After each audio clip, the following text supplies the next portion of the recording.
Vice టీవీలో రాములమ్మ గారు చాలా వరకు ప్రతి విషయాన్ని కూడా కూలంకషంగా, క్లుప్తంగా అర్థమయ్యే విధంగా ప్రూఫులతో సహా ఆధారాలు చూపించి మరి ఆవిడ తన యొక్క ఏదైతే వాక్పటిమ ఉందో ఆ వాక్పటిమతో అందరినీ కట్టిపడేయడమే కాకుండా ఆ విశ్లేషణలో కూడా తీసుకువెళ్ళగలుగుతుంది. ప్రతిదీ ప్రూఫ్తో పాటు అలాంటి జర్నలిజం చేస్తున్నటువంటి వ్యక్తి రాములమ్మ. మరి ఆవిడ మీద జరుగుతున్నటువంటి కుట్రలేంటి? ఆవిడ్ని చాలామంది ఇప్పుడు తట్టుకోలేకపోతున్నారు. అనేక పందుల గుంపులు వచ్చి ఈరోజు ఆవిడ మీద పడుతున్నాయి.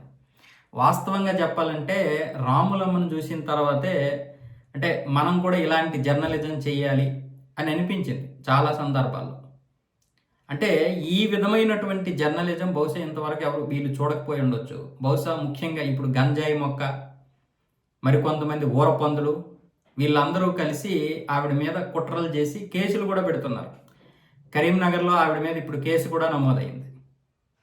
అంటే ఓర్చుకోలేకపోవడం, మనం అలాంటి జర్నలిజం చేయలేకపోతున్నాం, మనము ఆధారాలు చూపించలేకపోతున్నాం, ఏవో మాట్లాడేస్తున్నాం అని చెప్పి ఏది పడితే అది మాట్లాడేయడం. ఆవిడ మీద చాలామంది రోజు వీడియోలు చేసుకొని బ్రతుకుతున్నటువంటి వారు చాలామంది ఉన్నారు.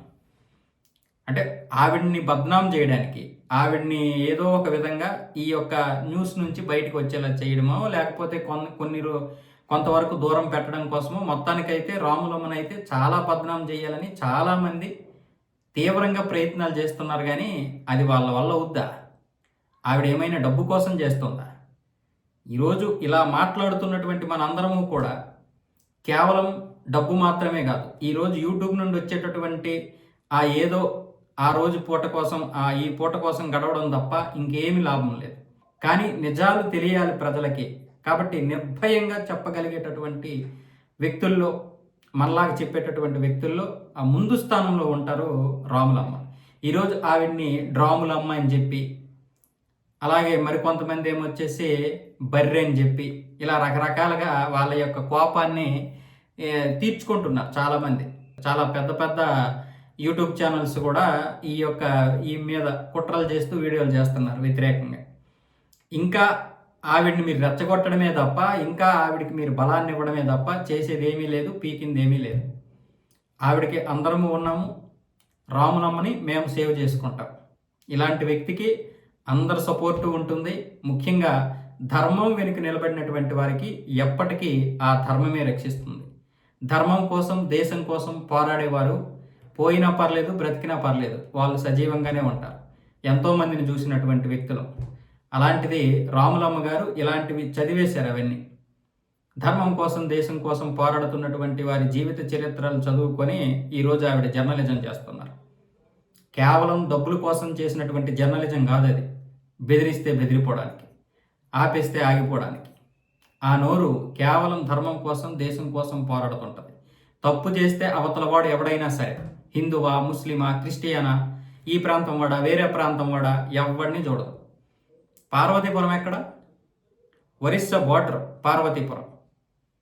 పార్వతీపురం అడ్డాపుశిలలో జరిగినటువంటి ఆ భూ కబ్జా గురించి కూడా డైరెక్ట్గా లైవ్లోకి వెళ్ళి వీడియోలతో సహా ప్రూఫ్ చూపించినటువంటి వ్యక్తి, దాని గురించి ఒక మంచిగా మాట్లాడినటువంటి వ్యక్తి, అంటే పాయింట్ రైజ్ చేసినటువంటి వ్యక్తి.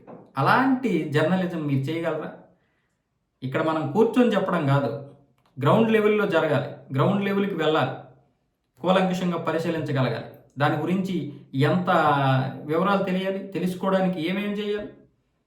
ఈరోజు ఇలా ఫోన్ చేస్తే అయిపోద్దా?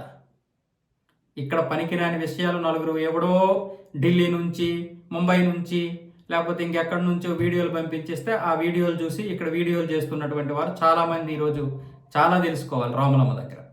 అయితే మీరు రాములమ్మ పేరు ఎత్తితేనే మీకు ఎంతో కొంత ఆ రోజుకి ఆ వీడియోకి విలువ వస్తుంది. కాబట్టి మీరు రాములమ్మ అనే పేరు ఎత్తి డ్రాములమ్మ అని చెప్పి, లేకపోతే బర్రెలక్క అని చెప్పి, లేదా ఏదో పెడతారు.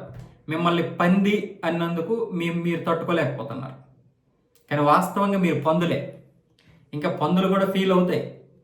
అసలు కుక్కల పేరు ఎత్తుదామంటే అసలు కుక్కలు ఫీల్ అవుతాయి. విశ్వాసానికి మారు పేరైనటువంటివి. అసలు మిమ్మల్ని ఎలా పోల్చాలో కూడా అర్థం కాదు.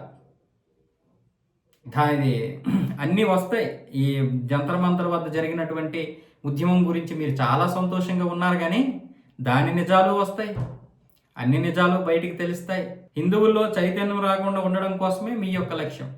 కానీ ఈరోజు రాములమ్మ లాంటి వాళ్ళు, అలాగే ఆవిడని చూసి వచ్చినటువంటి మాలాంటి వాళ్ళు చాలామంది ఈరోజు హిందువుల్లో చైతన్యం తీసుకొచ్చారు. చైతన్యం తీసుకొస్తూనే ఉంటారు. మీ యొక్క ఏడుపే ఆవిడ యొక్క విజయం.